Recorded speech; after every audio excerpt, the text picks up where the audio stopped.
І вяртаемся ў Беларусь. Абрад ваджэння і пахаванне стралы – адзін з самых маляўнічых і цікавых старажытных абрадаў нашых продкаў, які захаваўся на тэрыторыі Пасожжа.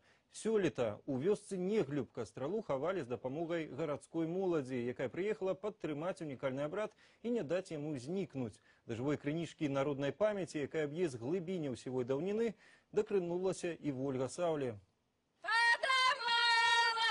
Не ляці страла да ўздоўж сяла, не забі страла добрага малайца. Гэтымі простымі словамі з абрадавай песні нашыя продкі ўтаймоўвалі магутную прыродную стыхію, ды бараніліся ад стралы перуна. Але і сёння гучаць рытуальныя спевы, а па вуліцах вёскі жанчыны водзяць карагод, які нагадвае стралу.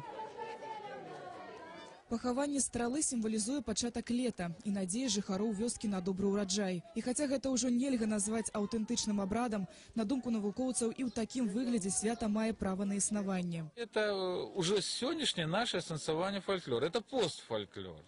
Это будет постфольклор. Яким он будет, от нас залежить, от неабыякавых людей. Я думаю, что заўсёды трэба ухваляць его продуцирование. А перадусім захаваць традыцыю і адметнасць няглюбскай стралы. Толькі тут можна пабачыць складаныя карагоды танкі, луку і жартаўлівую гульню дрымота.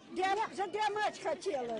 А таксама яшчэ адзін абавязковы складнік абраду – старцы. Пераапранутыя жанчыны і мужчыны, якія ўвасабляюць усё кепскае, што было назапашана людзьмі вёскую за год, ганяюцца за дзецьмі. Они нас радуюць. І хочуць пагуляць, пабегаць па сялу.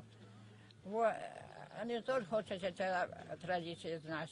Они там ничего в городе-то не знают. Когда я подрасту, я бы хотела тоже стать в такой хоровод со всеми. Мясцовыя жыхары цешацца, што іхная традыцыя працягвае жыць, што праўда, намаганнямі гарадской моладзі. Так тут заведзена ўжо шмат стагоддзяў, і гэтае свята – неад'емная частка календара гэтай мясцовасці. І калі яго не стане, гэта знікне адметнасць гэтага месца. Таму хочацца верыць, што словы і рытуалы абавязкова выклікаюць у жыцці ды прыродзе пажаданыя вынікі. А пасля заканчэння заключнага карагоду на ўсялякі выпадак трэба сарваць 9 цудадзейных жытнёвых сцяблінаў і занесці дадому. Ад хваробы, ад галоты і бяды. Ольга Саўле, Аб'ектыў.